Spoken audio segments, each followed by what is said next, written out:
Saúdos, como están? O culebrón no Pazo de Raxoi continúa e o último capítulo escribiuse onte en Lugo no Congreso do PPDG. Ali, como saben, Paula Prado foi designada nova voceira dos populares galegos, un cargo que suma os de deputada e concelleira no Pazo de Raxoi. Por iso todo fai pensar que Edil terá que decidir e que a súa opción será abandonar o Concello, onde xa ninguén oculta os seus desencontros co alcalde. El, Ángel Currás, falou hoxe deste asunto para anunciar unha reunión con Paula Prado para abordar o seu futuro. Polo de pronto, o rexedor insiste en que non é partidario da acumulación de cargos.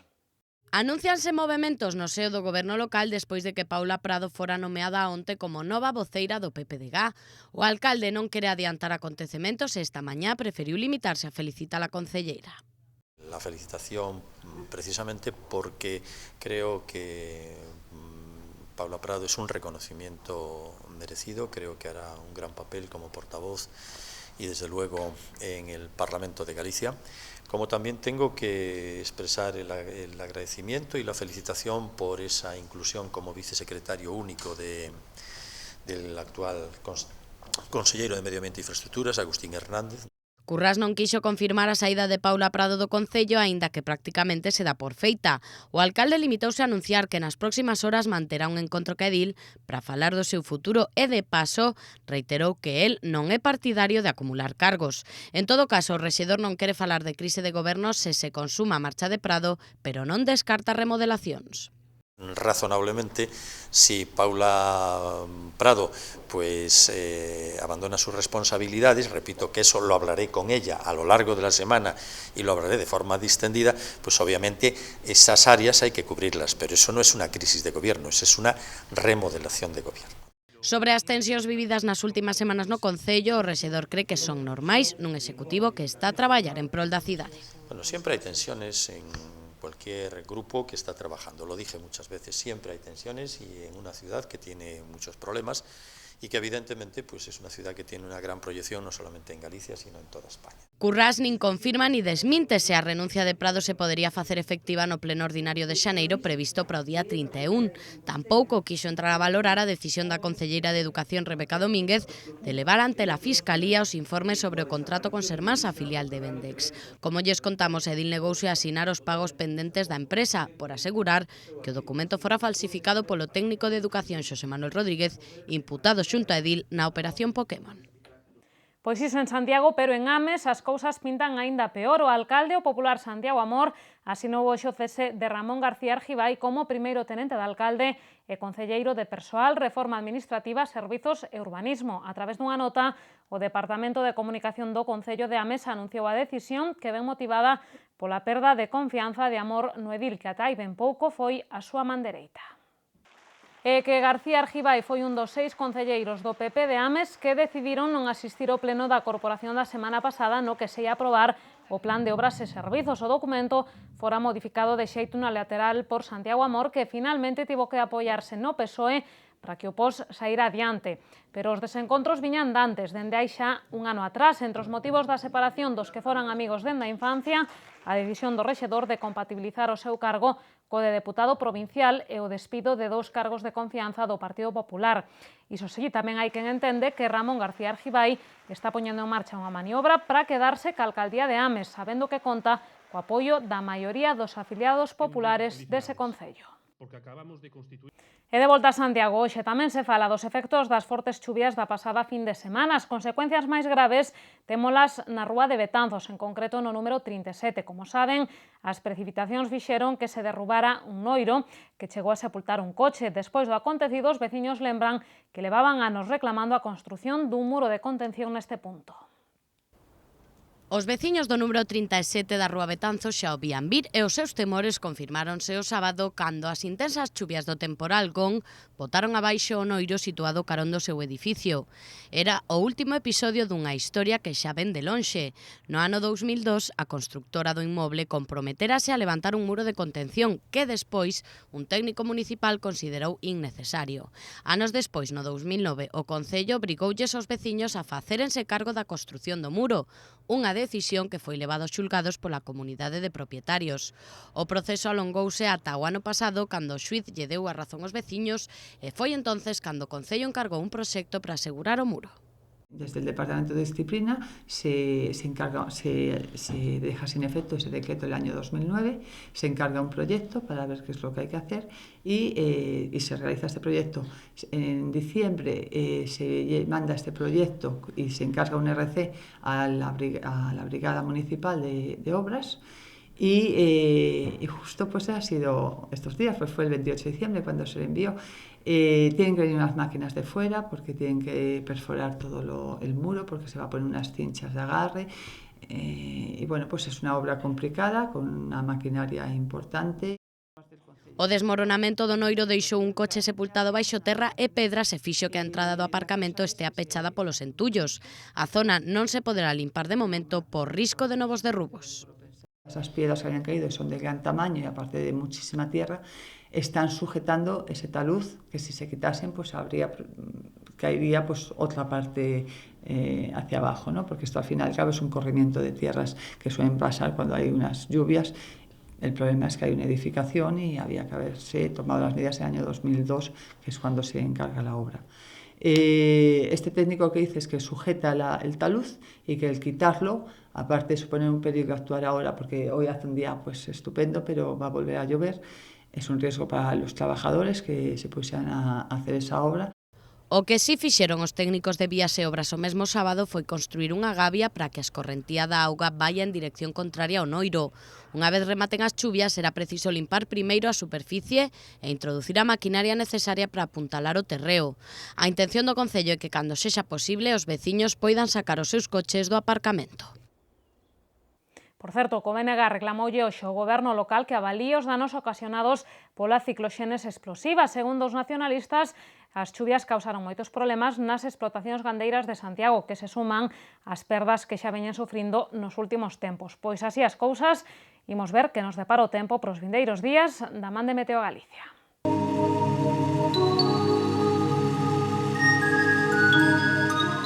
Pedras de Santiago ofrécelle a información do tempo.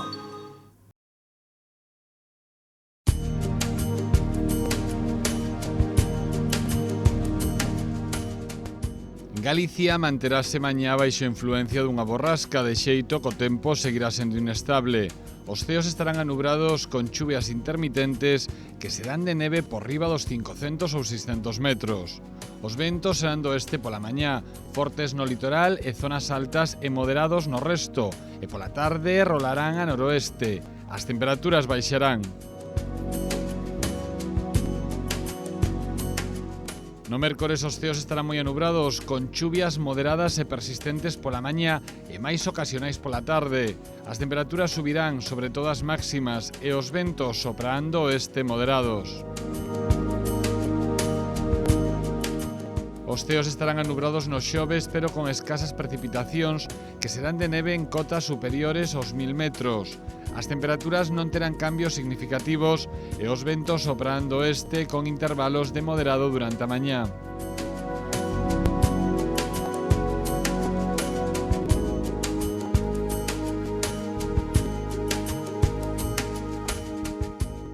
Mañá en Santiago teremos ceos anubrados con chuvias ao longo de toda a xornada. O vento soprará moderado do oeste pola mañá e forte do noroeste pola tarde. As temperaturas baixarán de xeito que as máximas non superarán os 8 graus e as mínimas quedarán en tan só 2.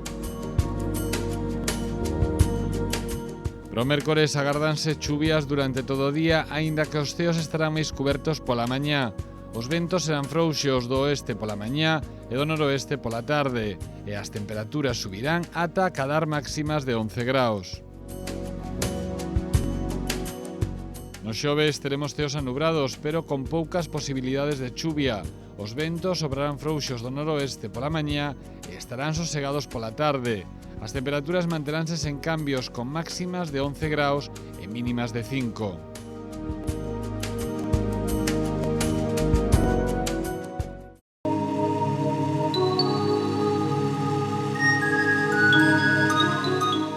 Pedras de Santiago ofreceulle a información do tempo. E A nosa próxima parada é no Hospital Clínico, que ven de facer público o seu último informe anual relativo a 2012. Segundo os seus datos, a espera media para unha operación no CHUS situouse en 69 días, 8 días menos que o peche de 2011. O remate do ano pasado, algo máis de 6.000 persoas estaban en lista de espera para seren operadas no Complexo Hospitalario Universitario de Santiago. A cifra é prácticamente idéntica á de 2011. O que si baixou foi o tempo de espera dos 77 días que agardaban os doentes en 2011 aos 69 en decembro pasado. Esa é a media porque en algúns servizos o tempo de espera é maior. Así, en cirurxía pediátrica, o tempo da agarda é de 77 días, en cirurxía oftalmolóxica 73, en traumatoloxía 72 días. Pola contra, os doentes con patoloxías moi graves, os de prioridade 1, esperan unha media de 17 días por unha intervención. O ano pasado, no CHUS fixéronse case 14.800 operacións en xornada ordinaria, case 1.200 máis que un ano antes. E hoxe arrancou en Santiago o Congreso Bienal da Real Sociedade Matemática Española, o acontecemento matemático máis relevante que se organiza no Estado. Ata o próximo venres no encontro haberá máis de 200 conferencias a que xa confirmaron a súa asistencia máis de 350 persoas. Dende hoxe ata o venres, Santiago será a capital das matemáticas grazas á celebración do Congreso Bienal da Real Sociedade Matemática Española. Máis de 200 conferencias e comunicacións a cargo de recoñecidos especialistas están previstas neste encontro, o primeiro do segundo centenario da entidade. Por iso, o Congreso de Compostela deberá marcar as pautas científicas desta nova etapa. Tratar de aprobar el plan estratégico, que los socios aprueben el plan estratégico que está diseñado para el quinquenio que viene.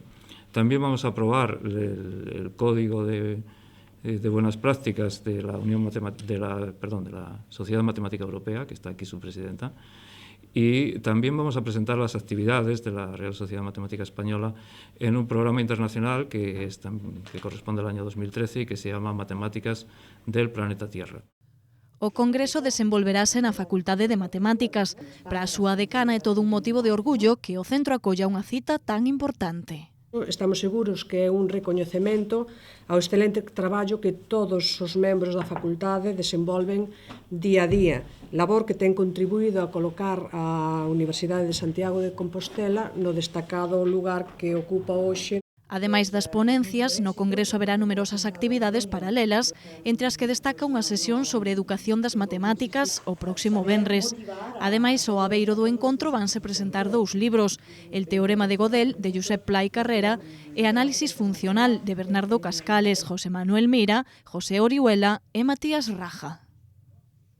Falamos tamén da conmemoración da festividade de San Raimundo de Peñafort, patrón dos abogados. O Colexio de Abogados de Santiago celebrou a data cun amplo programa de actos que arrancou cunha misa na catedral e rematou cunha cea de confraternidade no Hotel Porta do Camiño. Polo medio, o Hostal dos Reis Católicos acolleu o acto de entrega das medallas e insignias da entidade. Con elas, o Colexio de Abogados recoñece as persoas e institucións que destacaron polo seu labor ao longo do ano. No apartado de letrados, a medalla de ouro foi para Ramón Cruces, que pode presumir dunha traxectoria profesional de máis de 50 anos. Na categoría de non abogados, o Colexio decidiu premiar a Gumersindo Guinarte, que entre outros cargos foi secretario xeral da Presidencia da Xunta, vicevaledor do Pobo e secretario xeral da Universidade de Santiago. Ademais, o Colexio de Abogados entregou o seu 4º premio de Dereitos Humanos, que nesta ocasión foi pro albergue de Xoán 23, e que se encargou de recoller o pai Francisco Enrubia. Por último, a entidade colexial entregou as súas insignas de ouro entre os abogados composteláns que contan con máis de 40 anos de traxectoria profesional. A este acto no Hostal dos Reis Católicos asistiron numerosas autoridades locais e autonómicas dos ámbitos xurídico, político e civil. Abrimos páxina de Cultura. O blues vai ter o seu protagonismo no panorama musical de Santiago grazas a un novo ciclo específico posto en marcha pola Concellaría de Cultura. Blues Nights, que así se chama este programa, prevé de primeiras 3 concertos de artistas nacionais e tamén internacionais. O ciclo comeza o mércores 30 na zona C cos andaluces Guadalupe Plata.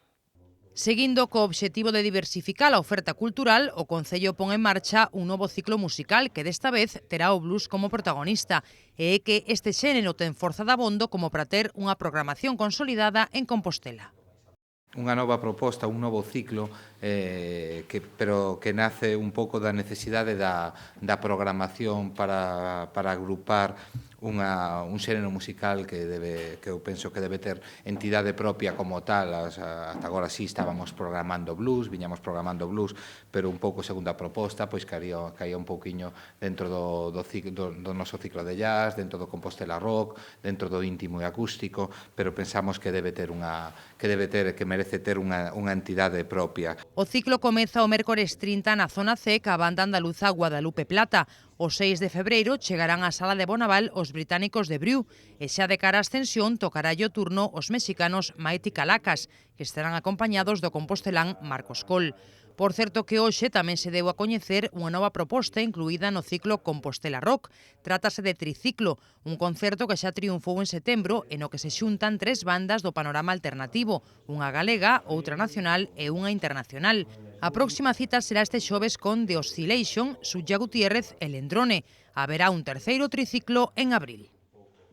E falando de música, o alcalde mantivo un encontro no Pazo de Raxoi con Maximino Zumalave, Ángel Currás e o director asociado da Real Filarmonía de Galicia falaron de asuntos relacionados ca orquestra.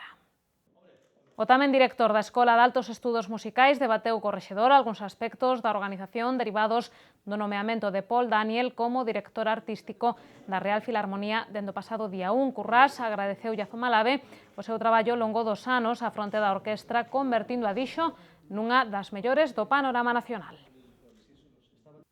E achegámoslles aínda algunhas outras propostas para o seu tempo de lecer na nosa axenda cultural.